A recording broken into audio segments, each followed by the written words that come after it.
মালদার মানিকচকে বেসরকারি শিক্ষা প্রতিষ্ঠানে ছাত্রের রহস্যজনক মৃত্যুর ঘটনাকে কেন্দ্র করে ব্যাপক চাঞ্চল্য। বিদ্যালয় কর্তৃপক্ষের বিরুদ্ধে অত্যাচারের অভিযোগ তুলে সরব মৃতের পরিবারবর্গ। মৃত ছাত্রের নাম শ্রীকান্ত মণ্ডল, অষ্টম শ্রেণীর ছাত্র। ঘটনাকে কেন্দ্র করে ব্যাপক চাঞ্চল্য ছড়িয়েছে মালদা মানিকচক এলাকা জুড়ে। 13 বছর বয়সে অষ্টম শ্রেণীর ছাত্র ঝুলন্ত দেহ উদ্ধারের যুক্তি মানতে নারাজ পরিবার। মানিকচক এলাকায় অবস্থিত রোজমেরি মিশনারি স্কুল নামে এই বেসরকারি শিক্ষা প্রতিষ্ঠান। ঘটনার তদন্তে স্বয়ং বিদ্যালয় থানার আইসি সহ পুলিশ কর্তারা। সমস্ত ঘটনা খতিয়ে দেখতে এবং মৃত ছাত্র সহপাঠী ও বিদ্যালয় কর্তৃপক্ষের সাথে কথা বলছে পুলিশ কর্তারা।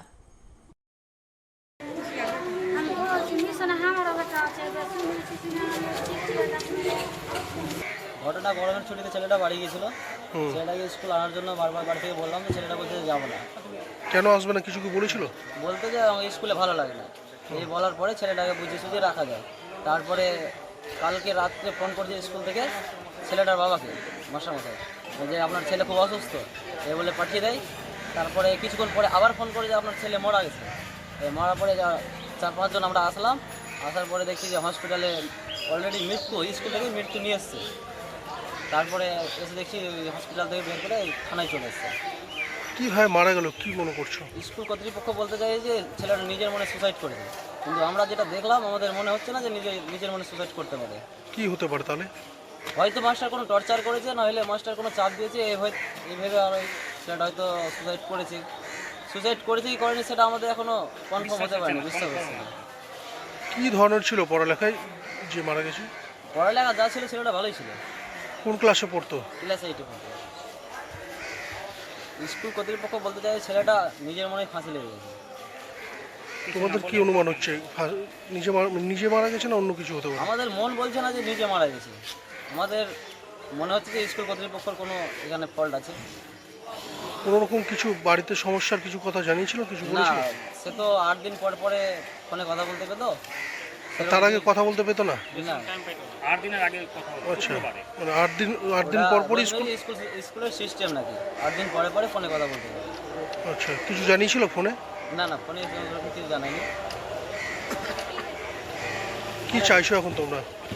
আমরা সত্যটা জানতে চাই। আমরা সিসিটিভি ফুটেজে দেখতে চাই যে ছেলেটা সত্যি নিজের মনে সুসাইড করেছে, না মাস্টারের কোনো চাপে, না মাস্টার কোনো ফাঁসি। ছেলেটা যখন ছেলের বাপ 12:10 আমাকে ফোন করে আমার বাড়িতে, যে মামা বলে আমার ছেলে খুব অসুস্থ, কেউকে আমার বাড়ি থেকে পাঠাও। তখন আমি দেখলাম যে কেউকে পেলাম না, তো ওর মানে পিসির ছেলে, ওই যে শত্রুঘ্ন মণ্ডল, তাকে পেলাম। বললাম রে তোর বলে মামার ছেলে বলে খুব অসুস্থ, মাস্টার ফোন করলে তোর মামাকে, তোর মামা দিল্লি থেকে আমাকে ফোন করলো যে তুই তাড়াতাড়ি যাও, গার্জেনকে কল করলো। তখন ও মানে ওই যে ছেলেটা মারা গেছে তার মা ছিল মায়ের বাড়িতে 800 যোগীটোলাতে। সেখান থেকে ওকে তুললো ওর ভাই, আর ও মোটর সাইকেল আনলো। আমার ওই ভাতা ওই শত্রুঘ্ন মণ্ডল আর আমার একটা ভাই ছোটো ভাই নিয়ে আসলো। আসার পরে ওরা কিন্তু পৌঁছায়নি। ইতিমধ্যে আমার ওই জামাইয়ের কাছে দিল্লিতে ফোন চলে গেল, আপনার ছেলে মারা গেল। কে ফোনে বলেছিল? মাস্টার বলেছে, মাস্টার কোন মাস্টার, স্কুলে মাস্টার বলেছে। তারপর আমাদের বললো নাকি আমার ছেলে শ্রীকান্ত মারা গেল। তখন আমরা সরাসরি আসলাম। আসার পরে মাস্টারে যখন গেটে ঢুকলাম, বসালো, বসে মাস্টার আমাকে একটা আলোচনা করলো যে ছেলেটা একটু বদমাস টাইপের ছিল, 9:30 সময় নাকি ক্লাসে না খাবার রুমে সিটটি মেরেছে। ও বলছে সিটটি মারার, তো জিজ্ঞাসা করেছে বলে কোনো ছেলে বললো না, বলে ওরা বলে ইউনিয়ন করে বলে না, এই কথাটা বললো। কিন্তু ছেলেকে ওই বিরুদ্ধে কিন্তু টর্চিং করা হয়েছে। মাস্টার স্বীকার করছে না, কিন্তু ছেলেকে টর্চিং করেছে। কারা করতে পারে? ওই মাস্টার যে দেখাশোনা করে, কি রেজিমল স্যার নাকি, স্যারের নামটা আমি অত জানি না। ওই স্যার নাকি ইনকোয়ারিতে থাকে, দেখাশোনাতে থাকে। ওই স্যার কিন্তু বাচ্চাকে টর্চিং করেছে। সে কারণে কি মারা যেতে পারে? দীর্ঘ বিশ্বাস, শুনেন না। তারপরে আমরা যখন তদন্ততে গেলাম সকালবেলা, বাচ্চাদের জিজ্ঞাসা করছে, রে এই যে ছেলেটা কোথায় ছিল, কোথায় এই বেডে ঘুমিয়েছিল, তো একে তোরা ফাঁসি লিখতে, ওরা বাচ্চাকে শিখিয়েছে না কি বলেছে। ও বলছে যে বাচ্চারা ফাঁসি লেগেছে। তোরা কেউ দেখেছিস? বলছে আমরা কেউ দেখিনি ফাঁসি লাগতে, আমরা কেউ দেখিনি। মাস্টার এসে রুমে যখন চিৎকার করেছে ওরা উঠেছে, বলছে ছেলে আবার আতঙ্কতে বলছে না ভয়ে বলছে, সে প্রমাণ পাওয়া যাচ্ছে না যে ছেলেরা আতঙ্কতে বলছে। কিন্তু মাস্টার একটাই কথা বললো যে ওই ওকে ধমকেছি যে তুই শিখতি কেন মারলে, কিন্তু আমাদের দীর্ঘ বিশ্বাস মাস্টার ধমকায়নি, ওকে টর্চিং করে দিল। টর্চিং করার কি বলছে স্কুল কর্তৃপক্ষ, কি বলছে কিভাবে মারা গেছে বলছে? স্কুল পরিবর্তন তো এখন ফলস বলছে যে ছেলে ফাঁসি লেগে গেছে, আর যা প্রমাণ দেখে দেখা যাচ্ছে ছেলে ফাঁসি লাগেনি। ছেলে কি একাই থাকতো যে না, ফাঁসি- অনেক ছেলে আছে, 70-80 জন ছেলে আছে একাই। আর আর কেউ ছেলে দেখে- যেখানে শুয়ে আছে ওইখানে ফাঁসি লাগছে না, অন্য জায়গায় যেয়ে ফাঁসি লাগে। আমি মাস্টারকে জিজ্ঞাসা করলাম যদি ওই কুন্ডিতে ছেলেটা ফাঁসি লাগে ছটফট করবে না, বিছানা আছড়াবে না, কেউ জানবে না? সকাল থেকে আমি এখানেই আছি, এদের অভিভাবক পরিবারদের সাথে আমি আছি। তো এদের সাথে থাকাতে যতটুকু আমি যা এদের কাছ থেকে পেলাম, হোস্টেলের 3 তলাতে একটি বাচ্চা সুইসাইড করলো। একটা হল ঘর, বড় একটা হল ঘর, সেখানে 40 থেকে 45 জন ছেলে বসা থাকে। দুটো করে একটা খাটের মধ্যে 2-3 জন করে থাকে, এরকম সিস্টেম আছে। আমি ওটা দেখলামও, আমি ভিডিও ফুটেজটাও দেখলাম। ফ্যান যেখানে ঝুলানো হয় হুক, সেই হুকে বলে দড়ি দিয়ে মানে চাদর দিয়ে বাঁধা একটা যা শোনা হলো।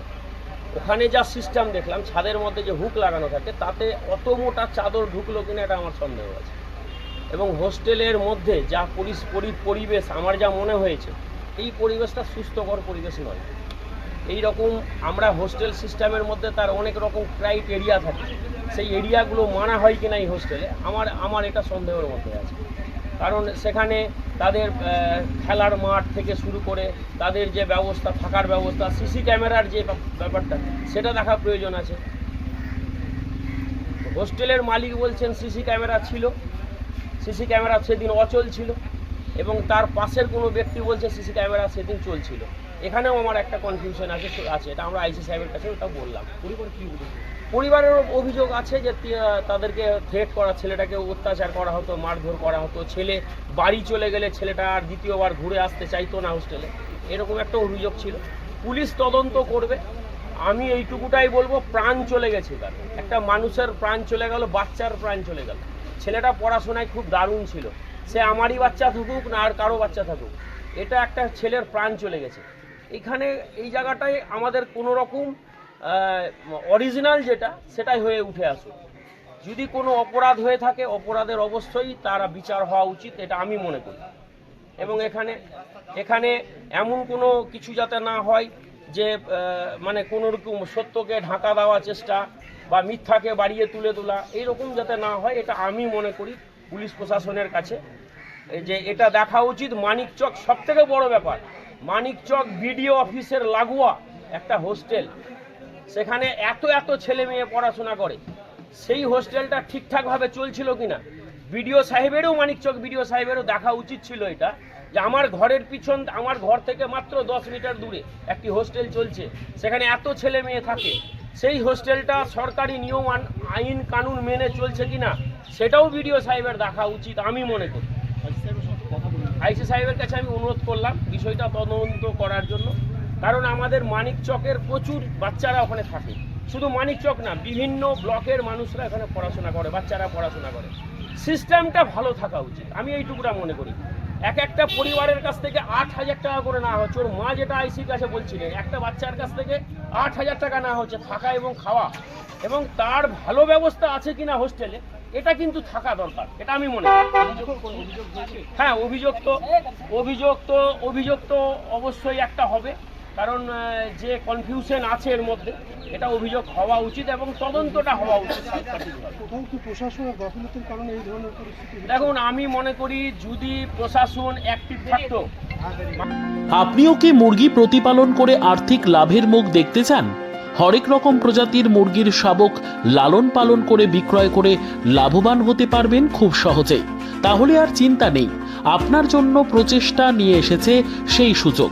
একই ফার্মে হরেক রকম প্রজাতির মুরগি পেয়ে যাবেন এখানে রয়েছে করকনাথ মুরগি, এছাড়াও আছে গিনি, ফ্রিগেল, টার্কি দেশি, এছাড়াও কোয়েল মুরগির শাবক পাইকারি এবং খুচরো বিক্রয় করা হয়। যারা মুরগি পালন করে লাভবান হতে চান তাদের সকলকে আহ্বান জানাই আমরা। আজই চলে আসুন আমাদের প্রতিষ্ঠানে। আমাদের ঠিকানা মহারাজাহাট, রায়গঞ্জ, উত্তর দিনাজপুর। মোবাইল নম্বর 8250428960, 8145717292, 9907063902। শিক্ষাই জাতির মেরুদণ্ড। ছোট ছোট শিশুদের প্রাথমিক শিক্ষা পরিপূর্ণ না হলে আগামীতে সেই শিশুরা সঠিক পথে চলতে গিয়ে হোঁচট খায়। শিশুদের এই শিক্ষার প্রয়োজনীয়তাকে সামনে রেখেই গত 1 বছর ধরে পরিষেবা দিয়ে চলেছে জিনিয়াস এডুকেয়ার একাডেমি। শিশুদের অত্যাধুনিক শিক্ষায় শিক্ষিত করে তোলার একমাত্র বিশ্বস্ত প্রতিষ্ঠান এই একাডেমি। এখানে অভিজ্ঞ শিক্ষক শিক্ষিকা দ্বারা যত্ন সহকারে মাতৃভাষা বাংলা মাধ্যমে পড়ুয়াদের শিক্ষা দেওয়া হয়। একেবারে খেলার ছলে বিনোদনমূলকভাবে বাচ্চাদের এখানে পাঠ দেওয়া হয়। পড়াশোনার পাশাপাশি বাচ্চাদের বিনোদনের ব্যবস্থাও রয়েছে এখানে। তাই আপনার বাচ্চাকে ছোট থেকে অভিনব শিক্ষায় শিক্ষিত করে মানুষের মতো মানুষ করে তুলতে হলে এই শিক্ষা প্রতিষ্ঠানের উপরে ভরসা করতেই হবে। আমাদের ঠিকানা জিনিয়াস এডুকেয়ার একাডেমি, স্থান ঘুঘুডাঙ্গা মোড়, পোস্ট ভূপালপুর, রায়গঞ্জ, উত্তর দিনাজপুর। মোবাইল নম্বর 9563630109 অথবা 7029042308।